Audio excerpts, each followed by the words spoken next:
Hi friends, welcome to Devi official channel. ఈరోజు నేను మీకు మామిడికాయ మెంతి బద్దలు చేసి చూపిస్తాను. ఇది యాక్చువల్లీ పెండింగ్లో ఉన్న రెసిపీ అనమాట. ఇప్పటి నుంచో చేయాలనుకుంటున్నాను. సో ఫైనల్గా ఈరోజు చేసి చూపిద్దామని డిసైడ్ అయ్యాను. దీని ఇంగ్రీడియంట్స్, ఈ రెసిపీ ఇప్పుడు మనం చూద్దాం.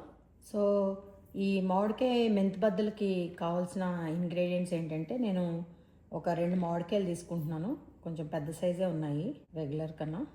ఒక 3 టేబుల్ స్పూన్స్ రాక్ సాల్ట్, ఒక 7 to 8 టేబుల్ స్పూన్స్ ఆవాలు, 2 టేబుల్ స్పూన్ మెంతులు, కొంచెం పసుపు, కొంచెం ఇంగువ, ఒక 3 ఈ బెల్లం క్యూబ్స్, ఓకే, ఒక 35 ఎండుమిరపకాయలు.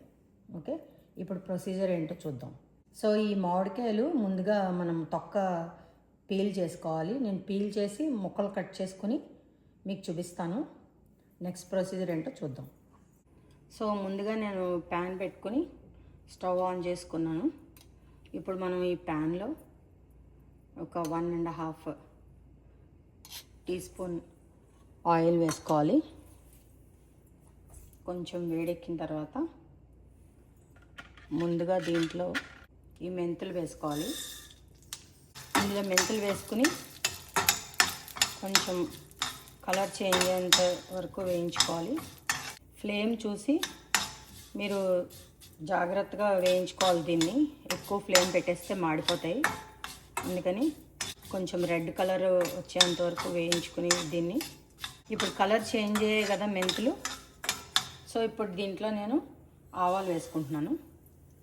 జాగ్రత్తగా మంట మెయింటైన్ చేస్తూ తక్కువ ఎక్కువ చూసుకుంటూ వేయించుకోవాలి దీన్ని. లేకపోతే మరీ అసలు మాడిపోకూడదు, అలా అని చెప్పి పచ్చిగానే ఉండకూడదు. ఇది దాన్ని బట్టే టేస్ట్ వస్తుంది. సో ఆవాలు పేలుతున్న సౌండ్ వస్తుంది కదా, ఇప్పుడు మనం దాంట్లో ఎండుమిరపకాయలు వేసుకోవాలి ఇవన్నీ.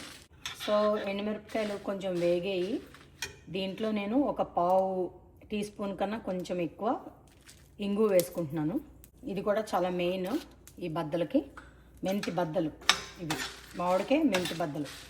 ఆల్మోస్ట్ పచ్చడి ప్రిపరేషన్ రెడీ అయింది. పచ్చడికి కావాల్సిన ప్రిపరేషన్ రెడీ అయింది. ఇప్పుడు ఇది చల్లారిన తర్వాత మనం దీన్ని మిక్సీ పట్టుకోవాలన్నమాట. ఇది చల్లారిపోయింది. సో నేను ఈ బెల్లం దంచుకుని పెట్టుకున్నాను. క్యూబ్స్ పలంగా వేస్తే అది నలగదు, అందుకని దంచుకుని పెట్టినాను. ఈ బెల్లం కూడా దీంతో పాటు గ్రైండ్ చేస్తాను. అలాగే ఈ పసుపు కూడా వేస్తాను దీంట్లో గ్రైండ్ చేసేటప్పుడు. అండ్ ఆల్సో ఈ మామిడికాయ ముక్కలు కట్ చేసి పెట్టుకున్నాను ఈ విధంగా. ఈ ఉప్పు కూడా దీంట్లో వేసి గ్రైండ్ చేస్తాను.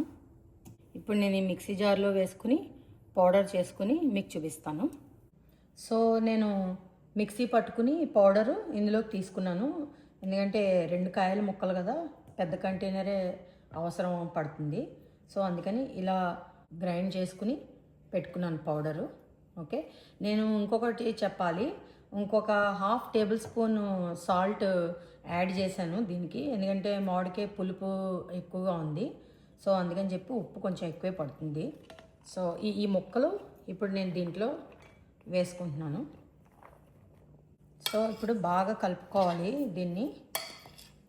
చాలా టేస్టీగా ఉంటుంది. ముద్దపప్పులోకి, పప్పు టొమాటోలోకి, పెరుగులోకి చాలా చాలా టేస్టీగా ఉంటుంది. అన్నంలో కలుపుకోవచ్చు దీన్ని. ఇది ఎప్పుడు కూడా ఏంటంటే ప్రాపర్ సమ్మర్ ఇంకా ఎంటర్ అవ్వకముందు లేత మామిడికాయలు వస్తాయి కదా సీజన్లో, అప్పుడు చేసుకునే ముక్కలు పచ్చడి అనమాట ఇది. ఎందుకంటే ఆవకాయ పెట్టుకోవాలంటే కాయ ముదరాలి, టెంక కట్టాలి. ఆ టెంక కట్టే లోపు వచ్చే లేత మామిడికాయలతోటి ఇలాగ మామిడికాయ మెంతి బద్దలని చెప్పి చేసుకుంటారనమాట. బాగా కలుపుకున్న తర్వాత దీనికి మనము ఈ ఆయిల్ యాడ్ చేసుకోవాలి. ఈ బౌల్లో ఎంత ఉందో అంతా వేసేస్తున్నాను నేను. దీనికి పడుతుంది మంచిగా ఆయిల్. ఇది ఒక 35 గ్రామ్స్ ఉంటుంది ఆయిల్. ఇది ఊరిన తర్వాత మనం వేసిన ఆయిల్ కొంచెం ఊజ్ అయినట్టు కనిపిస్తుంది. ఇంకా కొంచెం యాడ్ చేసుకోవచ్చు కావాలంటే, కానీ అవసరం లేదు.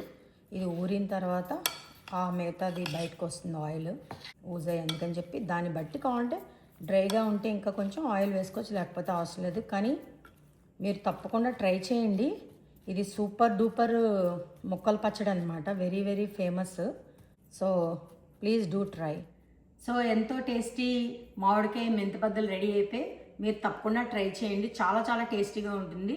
కాకపోతే కొంచెము ఆ రోజు చేసుకున్న తర్వాత ఒక 2-3 అవర్స్ ఊరనిచ్చిన తర్వాత మనం తింటే చాలా చాలా బాగుంటుంది. Please do try.